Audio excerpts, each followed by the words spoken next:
ಆಧ್ಯಾತ್ಮಿಕ ಚಿಂತನೆಗಳಿಂದ ಆರೋಗ್ಯಕರ ಮನಸ್ಸು. ಶ್ರೀಮತಿ ತಿಪ್ಪಮ್ಮ ಉಮಾಶಂಕರ್ ಅಭಿಪ್ರಾಯ.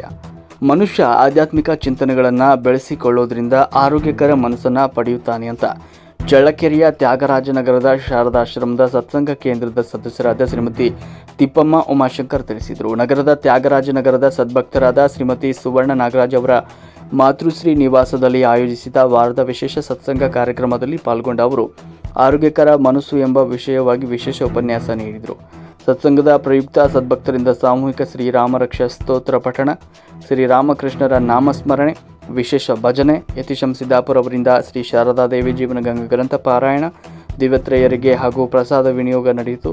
ಸತ್ಸಂಗ ಸಭೆಯಲ್ಲಿ ಶ್ರೀಮತಿ ಎಚ್ ಲಕ್ಷ್ಮೀ ದೇವಮ್ಮ, ಸುವರ್ಣ ನಾಗರಾಜ್, ಅನ್ನಪೂರ್ಣ, ಮಂಜುಳಾ, ಪುಷ್ಪ, ಶ್ರೀಮತಿ ಸುನೀತಾ, ಮಾಕಂಸ ಲಕ್ಷ್ಮಿ, ಬಾಲಾಜಿ, ರತ್ನಮ್ಮ, ಜಯಚಂದ್ರ, ಗೀತಾ ಪ್ರಕಾಶ್, ಅನಸೂಯ ರಾಘವೇಂದ್ರ, ಗೀತಾ ಸುಂದರೇಶ್, ದೀಕ್ಷಿತ್, ಪ್ರಮೀಳಾ ಜಗದೀಶ್, ಎಂ ಲಕ್ಷ್ಮೀ ದೇವಮ್ಮ, ಸರಸ್ವತಿ ರಾಜು, ಸರಸ್ವತಿ ನಾಗರಾಜ್, ಸರ್ವಮಂಗಳ ಶಿವಣ್ಣ ಉಪಸ್ಥಿತರಿದ್ದರು.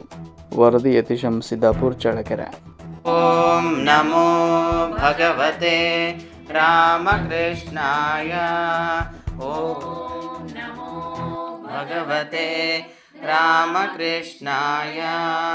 ಓಂ ನಮೋ ಭಗವತೆ ರಾಮಕೃಷ್ಣಾಯ.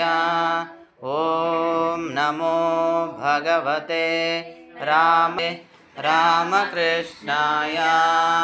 ಓಂ ನಮೋ ಭಗವತೆ ರಾಮಕೃಷ್ಣಂ. ರಾಮಾಯ ರಾಮಭದ್ರಾಯ ರಾಮಚಂದ್ರಾಯ ವೇಧಸೆ ರಘುನಾಥಾಯ ನಾಥಾಯ ಸೀತಾಯ ಪತಯೇ ನಮಃ. ಶ್ರೀರಾಮ ರಾಮ ಭರತಾಗ್ರಜ ರಾಮ ರಣಕರ್ಕಶ ರಾಮ ರಾಮ. ಶ್ರೀರಾಮ ರಾಮ ಶರಣಂ ಭವ ರಾಮ ರಾಮ. ಶ್ರೀರಾಮಚಂದ್ರ ಚರಣೌ ಮನಸಾ ಸ್ಮರಾಮಿ. ಶ್ರೀರಾಮಚಂದ್ರ ಚರಣೌ ಶಿರಸಾ ಗೃಣಾಮಿ. ಶ್ರೀರಾಮಚಂದ್ರ ಚರಣೌ ಶಿರಸಾ ನಮಾಮಿ.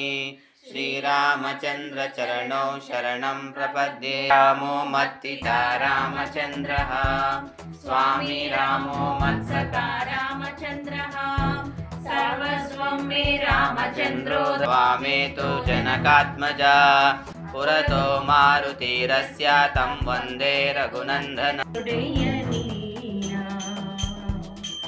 ತನುವಿನೊಳಗೆ ಹುಸಿ ತುಂಬಿ ಮನದೊಳಗೆ ವಿಷಯ ತುಂಬಿ. ತನುವಿನೊಳಗೆ ಹುಸಿ ತುಂಬಿ ಮನದೊಳಗೆ ವಿಷಯ ತುಂಬಿ. ಕೂಡಲ ಸಂಗಮ ದೇವಾ, ಕೂಡಲ ಸಂಗಮ ದೇವಾ. ಮನೆಯೊಳಗೆ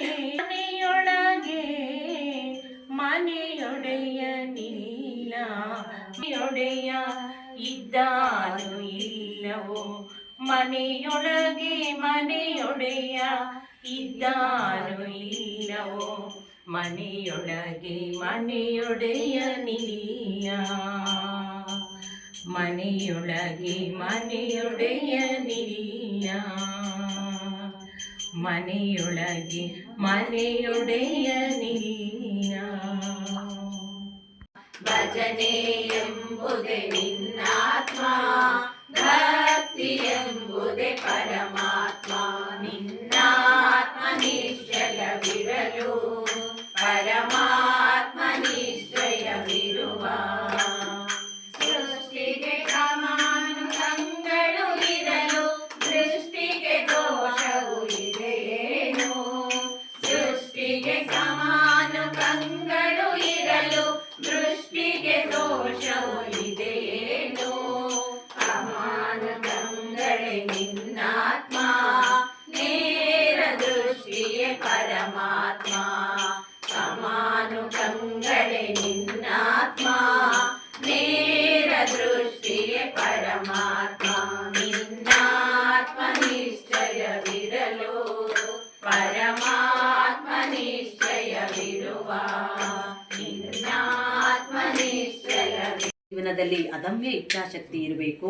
ಯಾವುದೇ ರೀತಿಯಿಂದ ಅತಿಯಾಗಬಾರದು. ಕಾರಣ ತಪಸ್ಸಿನಿಂದ ಬುದ್ಧನ ಜೀವನ ಅಸ್ಥಿಪಂಜರವಾಯಿತು. ಬುದ್ಧನ ಮೆದುಳು ಅತ್ಯಂತ ವಿಕಾರ, ಇಂದ್ರ ಮತ್ತು ತಂತ್ರಗಳು ಇರಲಿಲ್ಲ.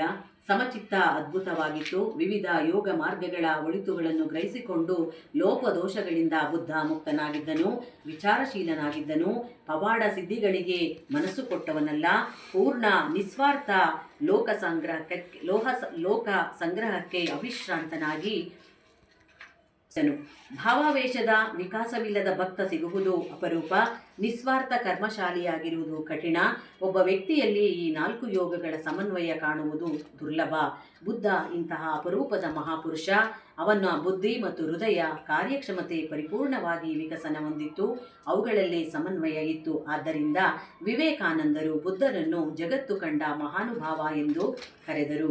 ಇಷ್ಟು ಆರೋಗ್ಯಕರ ಮನಸ್ಸಿಗೆ ಸಂಬಂಧಪಟ್ಟ ವಿಚಾರ ಬರೆಯಲು ನನಗೆ ಭಾವಕ್ಕೆ ಹತ್ತಿರವಾದಷ್ಟು ಭಾವನೆಗಳು ನರಕದಲ್ಲಿ ಒದ್ದಾಡುತ್ತವೆ. ಇದನ್ನೇ ನಾವು ಪ್ರೀತಿ ಎನ್ನುತ್ತೇವೆ.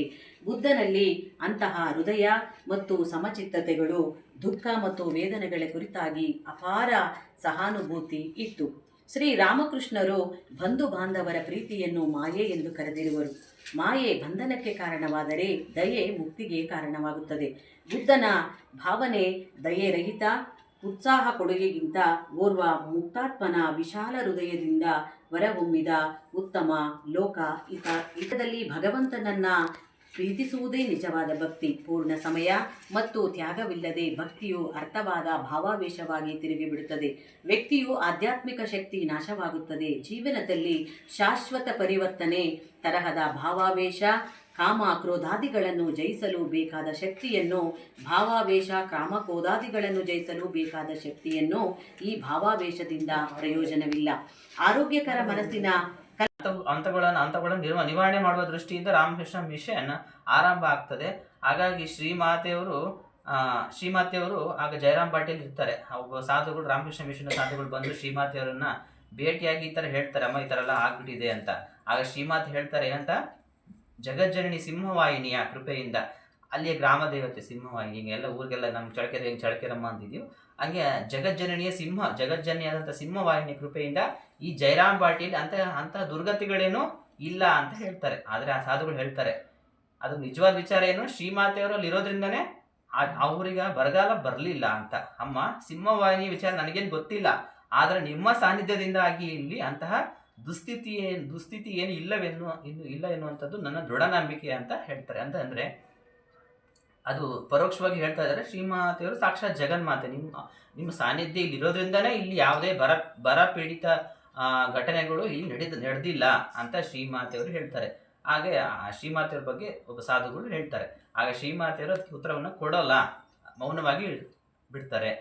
ಹಾಗಾಗಿ ನಮ್ಮ ಒಂದು ಕಡೆ ಹೇಳ್ತಾರಲ್ಲ, ಮೌನಂ ಸಮ್ಮತಿ ಲಕ್ಷಣಂ ಅಂತ, ಅಂದರೆ ಮೌನವಾಗಿರೋದೇ ಸಮ್ಮತಿ ಲಕ್ಷಣ ಅಂತ ಹೇಳ್ತಾರೆ. ಅಂದರೆ ಅದು ಸತ್ಯವಾದ ಮಾತೆ ಅಂತ ಎಲ್ಲೋ ಒಂದು ಪರೋಕ್ಷವಾಗಿ ಶ್ರೀಮಾತೆಯವರು ಆ ಸಾಧುಗಳ ಮಾತನ್ನು ಅನುಮೋದಿಸ್ತಾರೆ ಅಂತ ನಾವು ನೋಡ್ಬೋದು. ಈ ಎಲ್ಲ ಘಟನೆಗಳನ್ನು ನಾವು ನೋಡ್ತಾ ಬಂದಾಗ ಶ್ರೀಮಾತೆಯವರು ಯಾರು? ಶ್ರೀಮಾತೆಯವರು ಸಾಕ್ಷಾತ್ ದೇವಿ, ಜಗನ್ಮಾತೆ, ಭಗವತಿ. ಆದರೆ ಅವರ ಸುತ್ತಮುತ್ತಲಿನ ಸಂಬಂಧಿಕರಿಗೆ ಶ್ರೀಮಾತೆ ನಮ್ಮ ಅಕ್ಕ, ಚಿಕ್ಕಮ್ಮ, ಸೋದರತ್ತೆ ಅಷ್ಟೇ. ಅಂದರೆ ಸಾಮಾನ್ಯವಾಗಿ ಲೌಕಿಕ ಸಂಬಂಧಗಳನ್ನೇ ಇಟ್ಕೊಳ್ತಾರೆ ಹೊರತು ಅವರನ್ನು ದೇವಿ ಅಂತ ಒಬ್ಬರೂ ಸಹ ಆರಾಧಿಸಲ್ಲ, ಒಬ್ಬರು ಸಹ ಅವರ ನಿಜ ಮಹಿಮೆಯನ್ನು ತಿಳಿಯೋಲ್ಲ. ಆದರೆ ಅವರ ನಿಜ ಮಹಿಮೆಯನ್ನು ತಿಳ್ಕೊಂಡು ಎಲ್ಲೆಲ್ಲಿಂದನೂ ಭಕ್ತರು ಬರ್ತಾರೆ ಅಂತ ನಾವು ಗಮನಿಸ್ಬೋದು.